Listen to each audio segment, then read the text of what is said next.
मैंने देखा big boss OTT season 2 का एपिसोड 12 और लेके आ गया हूँ मैं उसका शॉर्ट रिव्यू। अपना जग्गू बैठा खा रहा था, कुछ साइरस पास से गुजरा और थोड़ी सी ना इस तरह की बातें करके गया जो कि उसको हर्ट हो गई, जिसकी वजह से जग्गू अपना रोने लग गया। उसके बाद एक थोड़ा सा ड्रामा क्रिएट हो गया, जिस दौरान मीका की वोटी ये भी बोलती है कि अगर थोड़े दिन पहले जिस बात पे मुझे डांट पड़ी है तो जग्गू को इसके ऊपर रोना नहीं चाहिए था। देखो भाई, आपने किया था बिला वजह का ड्रामा। जग्गू के पास एक रीजन है, उस बंदे को भूख लगी और वो उसके साथ शेयर करना चाह रहा है, पर वो शेयर नहीं कर सकता। रानी जग्गू के पास जाती है, जग्गू एक्सप्लेन भी करता है कि मैं जब बच्चा था मुझे खाने को नहीं मिलता, कचरे के ढेर में से उठा के खाने खाए हुए मैंने। तो मेरे हिसाब से आकांक्षा को चुप ही रहना चाहिए था, क्योंकि जग्गू इस चीज पे वैलिड था। वॉशरूम क्लीन करते टाइम च्युइंगम भट्ट एक लेदर ड्रामा बना देती है सैनिटरी पैड्स के ऊपर। हालांकि अगर वो चाहती है, अगर उसे पता था कि कौन भूल गया, तो सिंपली उसके कान में जाके बात बोली जा सकती है और वो चीज को दबाया जा सकता है कि यार अगर इंसान भूल भी गया काम करते हो तो हर चीज का हर टाइम इशू बनाना जरूरी नहीं होता है। लेकिन नहीं, क्योंकि ये भट्ट हाउस है तो इसमें सब कुछ चलेगा। वहाँ उसका एक लेदर ड्रामा किया जाता है, बाकी लड़कियां भी बात कर रही होती है इस बारे में, तो फुकरा इंसान वहां से उठ के चला जाता है, जो कि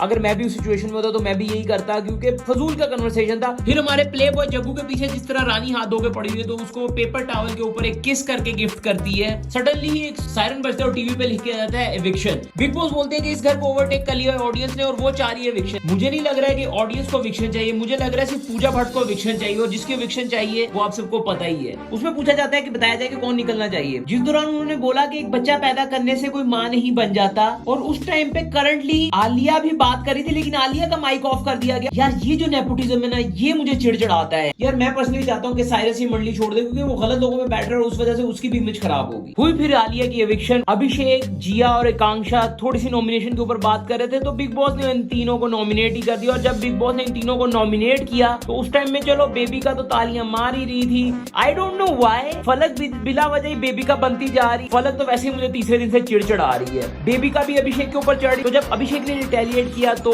सोफिस्टिकेटेड च्युइंगम भट्ट अपने ऊपर लेने लगी हर बात को। हालांकि वो बोल बेबी का को रहा था, लेकिन च्युइंगम भट्ट को लग रहा था कि उसको बोला जा रहा है। बिला वजह च्युइंगम भट्ट हर चीज को अपने ऊपर ले लेती है। मीका की वोटिंग और फुकरा इंसान का भी इशू हुआ, लेकिन जिसमें अविनाश ने बहुत अच्छे तरीके से फुकरे को समझाया। I really like his advice कि सब कुछ नॉर्मल नहीं हो जाता है, कोई इधर सगा नहीं है किसी का। हम नॉर्मल होंगे तो ही अगला बंदा नॉर्मल होगा। पहले आकांक्षा और फिर जिया दोनों मुकर गई कि ये सारा कुछ तो अभी ने किया था, हम तो सिर्फ जस्ट बैठी थी। और जिया ने तो ये भी बोल दिया जग्गू को कि 3 बार ये कन्वर्सेशन हो चुकी है। हालांकि मैंने सिर्फ एक ही बार देखी, अगर पहले हुई हो तो मुझे पता नहीं है। इससे मुझे साबित हो गया कि भाई ये जिया भी टू फेस ही है, और जिया सच में टू फेस है जो जग्गू बोल रहा था। लेकिन जग्गू भी कुछ ज्यादा ही ओवर रिएक्ट कर रहा है, उसको आधी चीजें पता नहीं चलती, लेकिन रिएक्ट ऐसे करते जैसे सब कुछ पता चल रहा है। और फलक का जो बिहेवियर है वो लैदा है। च्युइंगम भट्ट लैदा बैठ के सबको समझा रही है और भड़का रही है कि मैंने इतने चांस दिए उसको, मैंने ये किया वो किया। हालांकि उसने कभी भी च्युइंगम भट्ट के साथ कुछ बुरा नहीं किया, लेकिन च्युइंगम भट्ट क्योंकि बेबिका को बचाने के चक्कर में रहती है, तो उस चक्कर में हर चीज अपने ऊपर ले लेती है। और इस पूरी कन्वर्सेशन के दौरान मुझे वही वाइब आई जो पलक के साथ हुई थी, कि पलक को ये कह कुछ रही थी लेकिन पलक सुन कुछ और रही थी। अब यही वो हो गया है, आप वही बनना शुरू हो जाते हैं जिससे आप नफरत करते हो। ये बोलती थी कि सुनना चाहिए, पर अब ये खुद ही नहीं सुनती किसी की। और साइरस भाई ने बहुत अच्छे तरीके से समझाया है अभिषेक को, और भाई मुझे तो बंदा अच्छा लगता है, आई लव दिस गाय। अच्छे से गेम खेल रहा है और अच्छा खेल रहा है और अच्छा समझा के, और कहता है ये तेरी ट्रेनिंग हो रही है शादी के लिए, सर झुका और वॉशरूम में चले जाओ चुप करके। हर एपिसोड के बाद आपके ओपिनियन चेंज होते हैं। अभी जो मेरे फेवरेट है अभिषेक, रानी, साइरस एंड अविनाश। तो ये था मेरा शॉर्ट रिव्यू, अच्छा लगा तो डू सब्सक्राइब।